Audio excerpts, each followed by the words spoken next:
आज सर्वांसाठी आनंदाची बातमी तर आज खात्यामध्ये पैसे जमा झालेले आहेत, जे की 2500 रुपये संजय गांधी निराधार अनुदान योजनेचे पैसे आजपासून वाटप 2026, जे की SMS देखील इथं सुटलेले आहेत। तर आता हिंगोली, सोलापूर, नागपूर, नांदेड, नंदुरबार, नाशिक, पालघर, तर आता कोणकोणत्या जिल्ह्यांमध्ये व कोणत्या लाभार्थ्यांच्या खात्यामध्ये पैसे इथं जमा होत आहे, या लाभार्थ्यांचे पैसे आता इथं बंद झालेले आहेत।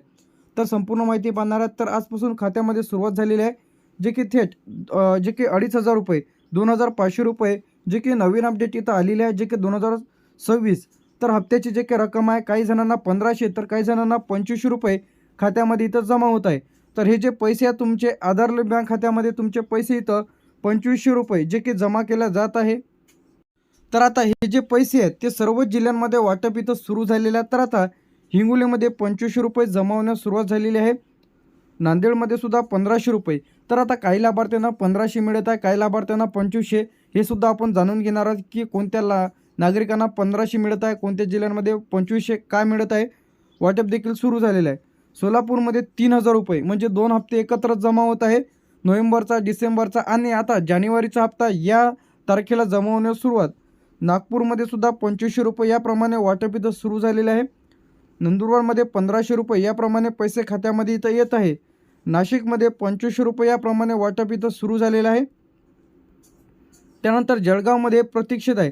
तर आता आपण जे काही जिल्हे इथं बघत आहे, काय आहे यामध्ये वाटप सुरू झालेलं आहे। काय झालेलं आहे? वाटप सुरू झालेलं आहे। हिंगोलीमध्ये वाटप सुरू झाला, नांदेडमध्ये वाटप सुरू झाला, सोलापूरमध्ये थकबाकी म्हणजे 3000 रुपयासह जमा होण्यास सुरुवात, नागपूरमध्ये 2500, नंदुरबारमध्ये 1500, नाशिकमध्ये वाटप सुरू झालेलं आहे। तर आता यामध्ये जे की जळगाव काय आहे, जळगावमध्ये काय आहे प्रतीक्षित आहे, म्हणजे या जिल्ह्यांमध्ये टाईम लागणार आहे। किती लागणार आहे? 48 ते 72 तास। छत्रपती संभाजीनगरमध्ये सुद्धा इथं टाईम लागणार आहे। किती? 48 ते 72 तास। किती जमा होतील इथं? 2500 रुपये याप्रमाणे। बीडमध्ये वाटप सुरू झालेलं आहे, जे की 3000 रुपये, ज्यांचे थकबाकी असेल म्हणजे मागचा हप्ता त्यांना मिळालेलं नसेल तर असे दोन्ही हप्ते एकत्र जमा। तर ज्यांना कोणाला पैसे मिळालेच नसेल तर अशाने हा व्हिडिओ शेवटपर्यंत बघा। लातूरमध्ये 1500 रुपये इथं प्रतीक्षित आहे, म्हणजे 1500 रुपये इथं या जिल्ह्यांमध्ये जमा होतील। अमरावतीमध्ये जे काही इथं 1500 रुपये इथं जमा होतील, परभणीमध्ये 2500 रुपये। तर आता यामध्ये तुमचा जिल्हा कोणता आहे ते लगेच तुम्ही तपासून घ्यायचं इथून। त्यानंतर इथं अकोल्यापर्यंत आपलं झालेलं होतं। ठाणेमध्ये 2500 रुपये वाटप इथं सुरू। त्यानंतर रत्नागिरीमध्ये 1500 रुपये मिळणार आहे, प्रतीक्षितच आहे। सिंधुदुर्गमध्ये सुद्धा 1500 जे काही 2500 रुपये इथं मिळणार आहे पण प्रतीक्षित आहे। त्यानंतर इथं सांगलीमध्ये 1500 रुपये। तर आता काही जिल्ह्यांमध्ये 1500, काही जिल्ह्यांमध्ये 3000, काही जिल्ह्यांमध्ये 2500 याप्रमाणे पैसे मिळत आहे। कोल्हापूरमध्ये 3000 रुपये वाटप इथं सुरू झालेलं आहे। सातारामध्ये 2500 रुपये याप्रमाणे वाटप सुरू झालेलं आहे।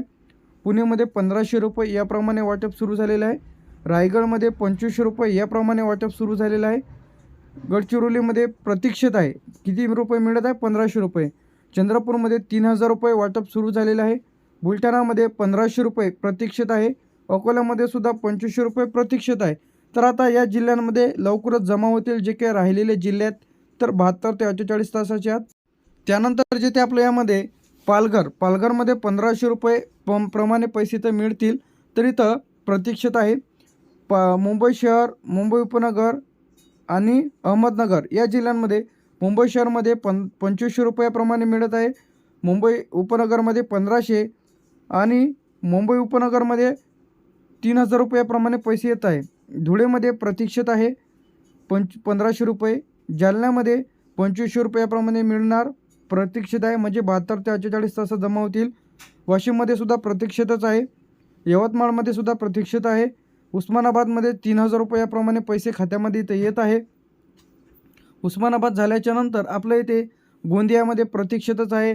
भंडारा आणि वर्धा, गोंदियामध्ये 1500 रुपये मिळत आहे, भंडारामध्ये 2500 आणि वर्ध्यामध्ये 1500 रुपये याप्रमाणे। तर आता 2500 रुपये तुम्हाला कधीपासून मिळणार आहेत? तर आता आजपासून वाटप इथं सुरू झालेलं आहे। सरकारकडून जानेवारी टप्प्याटप्प्याने खात्यामध्ये इथं जिल्ह्यांमध्ये 2026ची जे काही लेटेस्ट अपडेट इथं आलेली आहे। तर आता पैसे आले नसतील तर काय करायचं आहे? बरेच जणांचे प्रश्न आहेत की तिथं आता आम्हाला पैसेच आले नाही, तर बँक खाते आधार लिंक तपासून घ्या, खातं बंद पडलं काय काय चेक करून घ्या, समाज कल्याण कार्यालयामध्ये चौकशी करा, PFMS पोर्टलवरती तुम्ही तुमचं स्टेटस चेक करून घ्या। आता या संदर्भात जे की संजय गांधी निराधार अनुदान योजना श्रावणबाळ आणि दिव्यांगा तिन्ही योजनेचे पैसे लाभार्थ्यांच्या खात्यामध्ये जे की 2500 रुपये याप्रमाणे इथं मिळत आहेत. तर आता कोणाला मिळत आहे? विधवा महिला असेल, घटस्फोटित असेल, अपंग असेल 40% पेक्षा, निराधार पुरुष असेल, महिला असेल, 60 वर्षावरील वृद्ध व्यक्ती असेल, कुटुंबातील कोणी जे की तुमचं पतीचा मृत्यू पावलेला असेल तर अशांना 2500 रुपये याप्रमाणे, जे की पहिले 1500 रुपये होता तर 1000 रुपये निधीमध्ये वाढ. काही जिल्ह्यांमध्ये निधीमध्ये वाढ झालेला नाही, थकबाकी वाटप सुरू झालेलं आहे. तर आता जानेवारीचा पहिला टप्पा सुरू झालेला आहे. फेब्रुवारीच्या पहिल्या आठवड्यामध्ये 5 ते 7 तारखेपर्यंत पैसे इथं फेब्रुवारीचे इथं जमा होतील. पैसे अडकले असतील तर काय कारणे असतील?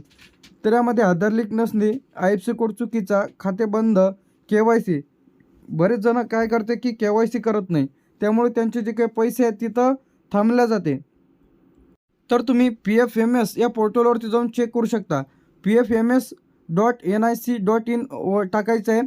युअर पेमेंटवरती क्लिक करा, तुमचा अकाउंट नंबर टाका, IFSC कोड टाका, संजय गांधी निराधार अनुदान योजना सिलेक्ट करा आणि सबमिट करा. तर तुमचं जे काही पेमेंट आहे ते तुम्हाला इथे दिसून जाईल. तर नवीन लाभार्थ्यांसाठी एक मोठी आनंदाची बातमी आहे. तर आता जे कोणी नवीन लाभार्थी असेल तर अशांसाठी नवीन अर्ज स्वीकारले जाणार आहेत.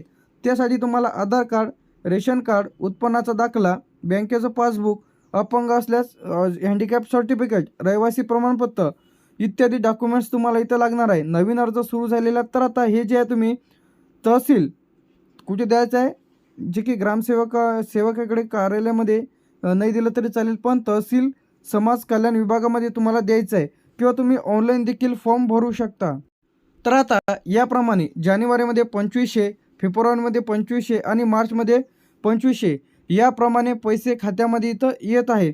तर दरमहा 2500 रुपये जे की या जिल्ह्यांमध्ये आता वाटपास सुरुवात झालेली आहे. तर आता यामध्ये जे की 2026 अंतर्गत टप्प्याटप्प्याने पैसे तर खात्यामध्ये जमा होण्यास सुरुवात. हिंगोली, सोलापूर, नागपूर, नांदेड, नंदुरबार, नाशिक, जळगाव, धुळे, बुलढाणा, अकोला, वाशिम, अमरावती, परभणी, जालना, छत्रपती संभाजीनगर, गडचिरोली, चंद्रपूर, गोंदिया, भंडारा, वर्धा, यवतमाळ, बीड, लातूर, धाराशिव, उस्मानाबाद, अहमदनगर, पुणे, सातारा, सांगली, कोल्हापूर, रायगड, रत्नागिरी, सिंधुदुर्ग, ठाणे, पालघर, मुंबई शहर, मुंबई उपनगर. तर या जिल्ह्यांमध्ये पैसे खात्यामध्ये इथं जमा होण्यास सुरुवात. तर लगेच तुम्ही तुमचा खाता तपासा की खात्यामध्ये आली की नाही.